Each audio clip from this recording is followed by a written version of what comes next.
नाशिकमध्ये गोदावरी नदीची पूरस्थिती कायम असल्याचं दिसतंय। सलग 5 दिवसांपासून गोदावरीला पूर आलेला आहे।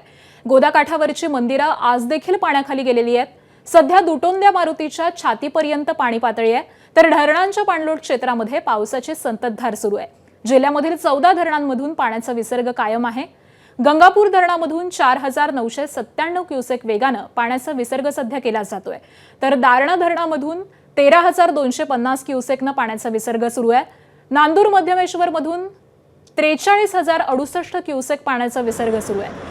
नाशिक जिल्ह्यामधील धरणांचा एकूण पाणीसाठा हा 80% पोहोचलाय।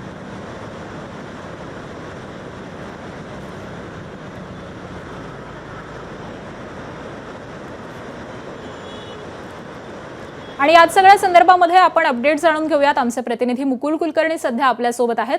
मुकुल, आपण पाहतोय गेल्या 5 दिवसांपासून नाशिकमध्ये तुफान असा पाऊस बरसतोय। सध्याची नेमकी काय स्थिती आहे? कितपत पाऊस पडतोय?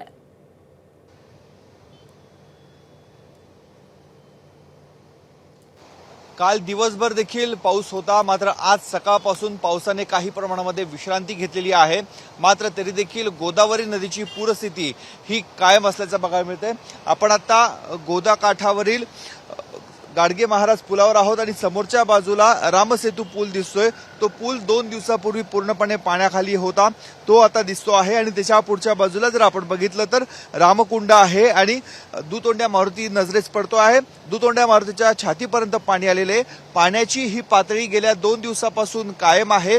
याचं कारण गंगापूर धरणाचा जो पाणीसाठा होता तो 97% वर गेलेला होता, तो आता हळूहळू कमी करत 85% कमी करण्यात आलेला आहे, जेणेकरून पुढील 2 ते 4 दिवसात जर मुसळधार पाऊस अचानक झाला तर गंगापूर धरणामधली पाणी साठवण क्षमता ही टिकली पाहिजे आणि एकदम गंगापूर धरणामधनं पाण्याचा विसर्ग करता येऊ नये यासाठी ही खबरदारी घेतलेली आहे। तर देखील आपण बघतोय गोदा काठावरची जी मंदिरं आहेत, रस्ते आहेत, हे सर्व अजूनही पाण्याखाली आहे। त्यामुळे गोदावरी नदीचं पात्र हे विशाल असं बघायला मिळते, मात्र पात्र कमी आहे। दोन्ही बाजूचे जे रस्ते आहेत ते दोन्ही रस्ते पूर्णपणे पाण्याखाली गेलेले आहेत। नाशिक तालुक्यासोबतच कळवण, पेठ, सुरगाणा, इगतपुरी, त्र्यंबकेश्वर अशा सर्वच तालुक्यांमध्ये जोरदार पाऊस झालेला आहे। त्यामुळे जवळपास 14 धरणांमधनं आज मितीस पाण्याचा विसर्ग हा सुरू झालेला आहे।